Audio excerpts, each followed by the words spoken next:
In 2019, I signed with him the deal.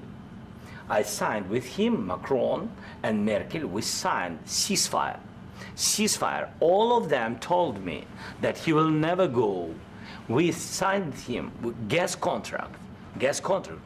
Yes, but after that, he broken this ceasefire. He killed our people and he didn't exchange prisoners. We signed the exchange of prisoners, but he didn't do it. What kind of diplomacy, JD, you are speaking about? What do you mean? I'm talking about the kind of diplomacy that's going to end the destruction of your country. Yes, but if you Mr. President, with respect, I think it's disrespectful for you to come into the Oval Office and try to litigate this in front of the American media. Right now, you guys are going around and forcing conscripts to the front lines because you have manpower problems. You should be thanking the President for trying to bring an end to this conflict. Have you ever been to Ukraine that you say what problems we have? I have been to. Come once. I've actually watched and seen the stories, and I know what happens is you bring people, you bring them on a propaganda tour, Mr. President. Do you disagree that you've had problems bringing people into your military? And do you think that it's respectful to come to the Oval Office of the United States of America and attack the administration that is trying to prevent the destruction of your country?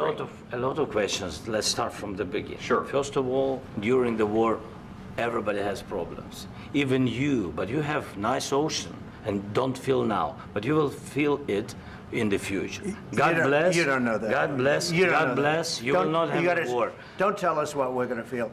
We're trying to solve a problem. Don't tell us what we're going to feel. I'm not telling you. Because you're in no position to dictate that. That's Remember exactly this. You're in no position to dictate what we're going to feel.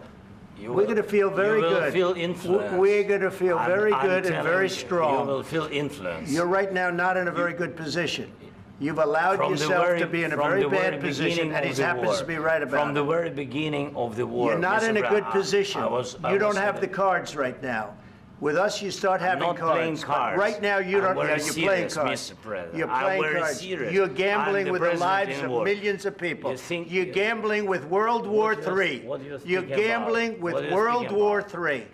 And what you're doing is very disrespectful to the country, this country. That's back to you. Far more than a lot of people said they should have. Have you said thank you once? This entire meeting? No, in this entire meeting, have you said thank you?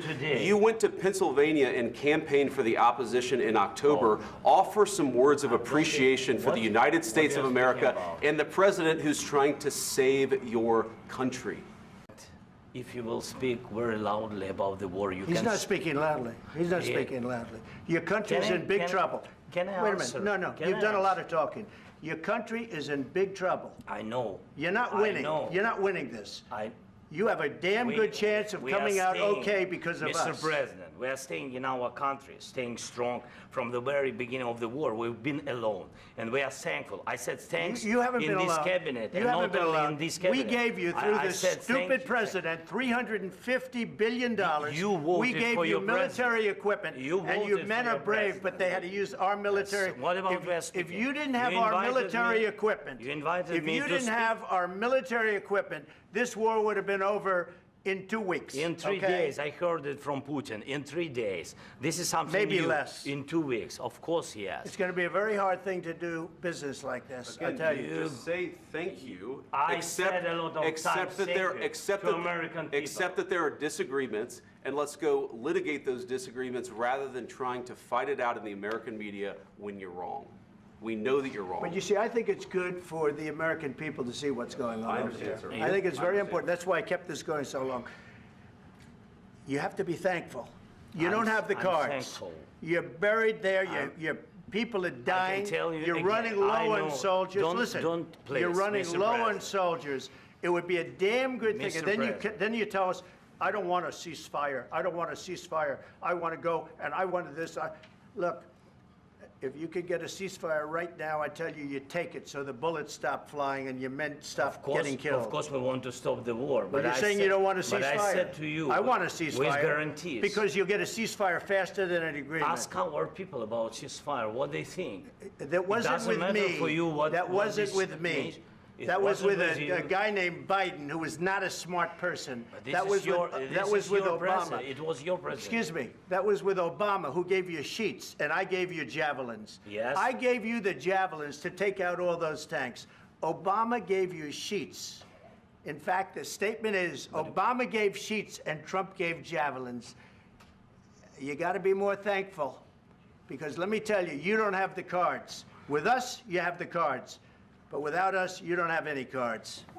The problem is, I've empowered you to be a tough guy. And I don't think you'd be a tough guy without the United States. And your people are very brave. But you're either going to make a deal or we're out. And if we're out, you'll fight it out. I don't think it's going to be pretty, but you'll fight it out. But you don't have the cards. But once we sign that deal, you're in a much better position. But you're not acting at all thankful. And that's not a nice thing. I'll be honest, that's not a nice thing. This is going to be great television, I will say that.